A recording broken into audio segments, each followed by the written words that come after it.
if you really want something, you're going to make it happen. Oh, yeah.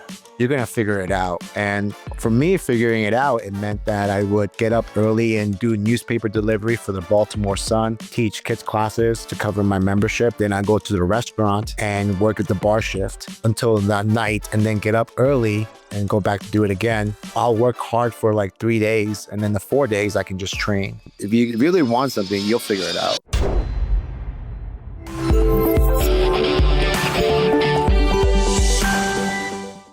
Swaddy Cop. Today, on this episode of the Pu'u Muay Thai Podcast, I have with us today a guest coming in from Denver, Colorado, Mr. Daniel Chacon from Denver Muay Thai. He's coming to us live Zoom. I'm here in Teep Studios. Daniel, how you doing today, man? I'm doing incredible. Thank you, Jonathan. Awesome. Well, hey, first I want to just say thank you for reaching out about the podcast. And I know me and you have been like kind of playing tag, trying to get you on here and everything like that. So stoked for you to make time today. You had a pretty big event happen today, yeah? Oh, yeah. And actually today I am officially a USA citizen. Yeah, America. Let's go, baby. Let's go. You know what's really interesting is that 2012, I fought for a U.S. national team. Mm-hmm. And at that time, I didn't have my documentation. And this specific tournament is somewhere around the world, right? And this tournament, it was a WKA, and they for whatever the stars aligned, it was in Florida. It was in Orlando. Because if it was somewhere else, I would have not been able to attend.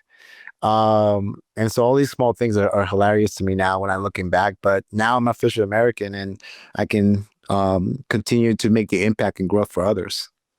Awesome. Yeah. So that was in 2012. Was the WKA? Is it Worlds that they did in Florida? You said? Yeah. Wow. Yeah. It was in Florida, and I remember when I won my bracket. I did the open division. I won it, and I got the letter. And my coaches didn't know I was illegal, and so so they're like very excited about it. And I kind of brought up to them like, hey, if it's in Scotland or if it's in Spain, I can't go because XYZ. But yeah, we got a mail saying that it's in Orlando, Florida. So I was like, oh, I'm definitely winning. Yeah. Like, I'm there, man. Where'd you immigrate from? So I was born in Buenos Aires, Argentina, but my parents were Bolivian. I came to the States when I was 6. I wish I came for like reasons of growth and the American dream. But actually my parents, my mom had to leave for refugee purposes. That's how I came to the States. I ended up in New Jersey. So Of all places. the armpit of America. No offense to listeners, okay? Hey, I one could argue it's the armpit of the East Coast. The armpit of the West Coast is Bakersfield, California. I don't know if you've ever heard of it. I've never. All the offense to Bakersfield, but I love that we have some listeners from Bakersfield, so I had to make a joke about it. But we call it the armpit of California for sure. So tell me, like, how did you end up getting into Muay Thai? Yeah, this is coming from with a very tough background. Obviously a single parent because my brother in here, there really wasn't a lot of discipline or guidance. There wasn't really a male role model in our lives. Mm. And a cliche, cheesy story that we hear time and time again, but it's true, man. Like once one of my good friends, Andre Valles, he was doing karate Shotokan, and he would actually because I couldn't afford it, my mom couldn't afford it. After his lesson, he would teach me in his backyard because I learned so bad. I really wanted to learn. Over time, I got a job at a supermarket, pushing carts, and my friend came over to me, and the classic story. He's like, "Have you heard about the UFC?" And I'm like, and this is VHS Blockbuster days, so we started. Yeah, it's the good old days, right? Yeah, it was on like your friend maybe had a black box you could watch it on or something like that back in the day, Yeah, and then you start getting understanding of like, wait a minute, what I've been learning was wrong. But anyway, so there was a moment where like I was I lost the magic of it because like when I started seeing he was like, oh, that's not what the movies are doing, or like that's not cartoons or Dragon Ball Z is doing. But after a while, my friends we started getting into it. We actually drove to Atlantic City for a big MMA fight. We met Rich Franklin, and I have a picture of this too. Like I was extremely overweight, Jonathan. I was like 230. No shit. Yeah, I was a big boy, nowhere in life. Like I didn't know what direction I was taking. But my friend and we drove down there. We were big fans at that time of cage fighting MMA. And we met Rich Franklin. He was doing a striking seminar. And goes back to like the message I'm trying to put today. Rich, actually, and a friend of mine knows him, so I was able to tell the story in person with him, which is pretty awesome. But in that seminar, like mind you, I've been doing backyard karate with my friend, and he just comes over and spends with me like 20 minutes, 30 minutes. Like that's huge, like for you then, huh? For sure, that was life changing. For him to take that time and just work with me and train with me, and then we took a picture together, and that was it. Really, I just didn't think like someone at his level, that person would do something and spend their time with me and try to teach me. And that was a moment for me to be like, wow, that's what I want to do. I want to impact people's lives. I want to help people. That was like a moment of like clarity for me. And after I kind of training more, I started finding out different styles: jiu-jitsu, Muay Thai, boxing, and Muay Thai really stuck to me. Another impactful moment that really kind of caught my feeling of it was when I met Arjarn Chai. I'm under Arjarn Chai's lineage. And so, yeah. So to touch on Arjarn Chai, I know I was talking about Bob Carmel. Yeah. But he was Chai's first student to go fight in Thailand. Yep. Back in the day. And he used to go around with his seminars. We had the whole thing. For anybody that's listening, you go listen to like the history of fair text with Bob Carmel. There's 3 episodes now. If anybody wants to know more about Arjarn Chai, we talk a lot about him. But I just had to mention that for you too, because I know we were talking briefly. But continue, sir. No, yeah, I definitely want to episodes, because there's so much that you just shared with me earlier that I didn't know.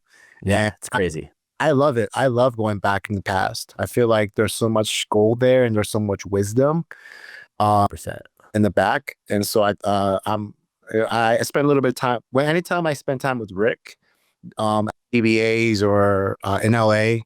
Rick Solo, right? Yeah, Rick Solo. Yeah. I just sit with him and I just ask him questions. He's very happy to answer. Just since you know Rick, I'm just going to mention this, and I think this is the first time we talked about it here. But if you just look at him from the side, like a profile view, he's spitting image of Ben Franklin. I'm gonna send you a picture. I held the $100 bill up to him, man. Of a spitting image. Rick, I'm calling you out, man. You look like Ben Franklin. No, he's kind of like that last of that generation too. Yeah. Yeah. There was a moment, and I was in Ohio officiating for TBAs at the Arnold Classic. This was like 2 years ago, I guess. Rick was our head judge. And then one guy, I made the right call, but their team thought it was a wrong call, and they were trying to get on my face. And I've never seen Rick like stand up, not stand up, but like say something hard. Yeah, and, like, stood up for me. Yeah, and I was just like, because I was like, I was intimidated by this team because they were a really well known team, and they were like trying to give me crap, but Rick was just like not playing with it. He was like, sit down, leave alone, blah blah blah. And I'm like, Rick, I'm your boy for life now. Yeah, man. I don't talk about officiating too much on here for reasons like this, but what I will say is, a lot of people like to pick a bone with officials, but I will say this, man, you guys are not doing this for the money. Like that is not why you're doing it. And I think that kind of goes in with your story about why you're doing this, man. Like why you open up a gym and having this positive impact on people. Yeah. Because like obviously Rick had a positive impact on you. So I was like, oh man, it's my boy, Ben Franklin. You're right. But with Chai, he actually, and maybe Chai says this to everybody in every seminar. So, but when I went to his seminar, I actually have it on my wall. Anywhere I move, I carry this with me. It says like, one day you'll be champ. Mm-hmm. And so, and no one in my life has ever told me that like you can do actually be a champion. Um, my family background is so like not motivated, not ambitious. They like to stay in the comfort zone a lot, and I was like the black sheep to like I kind of want to do something with my life or do something to give back. And when Chai said that like you can be champ one day, that basically changed my whole tunnel and pathway of life. And then I chose to make fighting my lifestyle. In the same time, I was still going to junior college, but I was actually paying out of pocket, Jonathan, because I was undocumented. So Yeah, you couldn't get assistance. Yeah. there was no assistance. I was paying like $600 for a class per class. Yeah, dude. I was I had, I tell this to my competitors and my coaches that if you really want something, you're gonna make it happen. Oh yeah. You're gonna figure it out. And for me, figuring it out, it meant that I would get up early and do newspaper delivery for the Baltimore Sun. Then I would go teach kids classes to cover my membership. Then I go to the restaurant and work at the bar shift un- until that night, and then get up early and go back to do it again. I'll work hard for like 3 days, and then the 4 days I can just train. Mm-hmm. But that was like something that I was like, if you really want something, you'll figure it out. Yeah, you'll change your lifestyle to make it happen, right? Absolutely. Yeah, and I think that's something that a lot of people, maybe like it's a good story to share with people for you as well to remind people. The one that it took a while. Like I sold my blood to be able to like afford training and shit. So it was. I've talked about it here, like ad nauseum for anybody who's listening. Like they probably are aware of this story, but man, I was selling my blood platelets, and I was severely anemic. So it was like I was taking iron pills, everything I could to make sure I could like donate my blood. And I refer people. I'll get an additional $25 every time I donated if I referred an additional person. So I was hustling, man. that was my hustle. So I agree with you, and it's a good message for people. And you're not saying that because you don't care. You're saying that because you do care, right? It's like, hey, man, like if you want this, like make it happen. You can only do so much for them. They have to meet you halfway. You provide the space, you have the training facility, the coaching and stuff like that. And they need to be able to meet you there as well, because you put a lot of time and effort into this. Obviously, if you're working shifts like that, where you're probably getting up at like 4 a.m. And working till like midnight usually, or 1 a.m. for bar shifts. Relatable, man. Yeah. And then when you started competing, like, obviously the whys change over time, like a snake scares its shin. Yeah. And so like, what was one of your kind of driving you started? Like, so the first time I competed, my friends signed me up for the smoker list. I had no intent to compete when I first started. I just wanted to make myself better. I couldn't make eye contact with people. As an 18-year-old, I had a hard time. I still struggled making eye contact with people. I was very shy, very reserved. Like in regards to myself, and how I would talk to people. So I wanted this to build my confidence.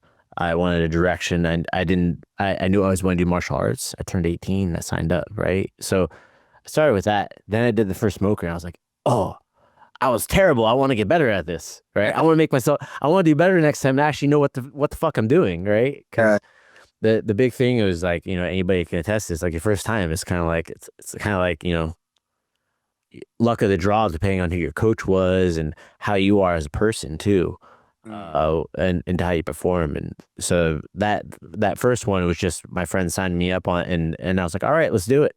And then then that changed. Just always wanting to better myself. It was never like, and one of the reasons I needed it was for like anxiety, stress, depression. I needed that to be able to train. I need something I can do every day. So now all of a sudden I found like a purpose. I was like, hey, I want to go to Thailand. I want to do this, right? And that was kind of my why that went behind it. And I didn't have Muay Thai, we didn't have Muay Thai in our town. Oh. Yeah, we didn't have Muay Thai. We had an MMA gym that had like a striking program. And we didn't have Muay Thai, and I really wanted to do it. I went to Thailand, and I realized that what we were doing was not Muay Thai. And the Thai guys, like, I fought my first trip out there and like, all right, just don't clinch. Like, what do you mean don't clinch? Like, isn't that like a whole thing? Like, I'm gonna get my ass kicked. I got very lucky. It was like, that I was bigger than that. It's one of those no weigh-in things. It's nothing spectacular. But like I was able to win. Very, very lucky I was able to because I was bigger, bigger foreigner, right?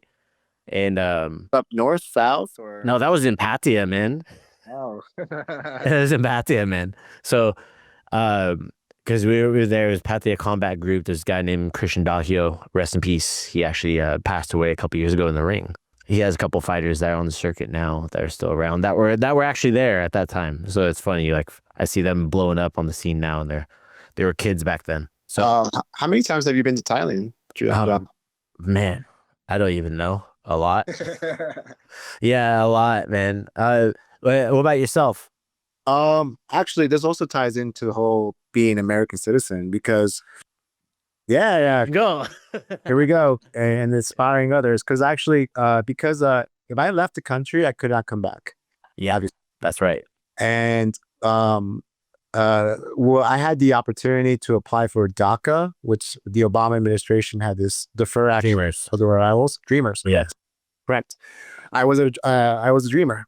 And the application is quite long and very stressful, but I was become a dreamer, and under the dreamer, you are allowed to travel outside the country. It's called advanced parole. However, you would have to apply, and it had to be for very specific reasons. And there is no guarantee to re-enter the country. Yeah, they could pull you in and go, no, you're going back, right? Yeah. And so actually, first I applied for educational purposes and they denied it. Then I applied for work purposes and they denied it. The last time I applied it for like another educational purpose, and I looked for my friend. His name's Sean Douglas. He used to own Tiger Muay Thai. Oh, I know. Yeah, I thought Sean Douglas. I know his story. Yeah, for those that don't know, Sean Douglas, American guy, was actually the founder of Tiger Muay Thai. Correct, sir. Yeah. You have so much history, my friend. I don't know why. I'm a nerd for that shit too, Yeah. So I reached out with people, and then we created a really good case, and then they said, cool, you're good to go. And I haven't left the country since I came to the country, and my first place was like, where do you want to go? Thailand. And We're going. I went there for a month, and I trained with Sean. Then I was down south. I was in Koh Samui and all the islands, and I spent a little bit of time in Phuket. But then I came back to the U.S. and I was like praying, like on when they were the U.S. Customs. They were like asking me all these questions. I had to sit there for like 2 hours. They let me back in. That's why I'm here. But but then actually, that was my first time ever leaving. That was my first time ever traveling alone. That was my first time pursuing something that I really wanted. And that just changed my life. I knew that Muay Thai is now for me, and I want to give that experience for others. And then fast forward, then I went back again and again and again. So I've been enjoying it. I've been there for little 3 times. Yeah. 3 times. Nice. For me, I usually I go a couple times a year.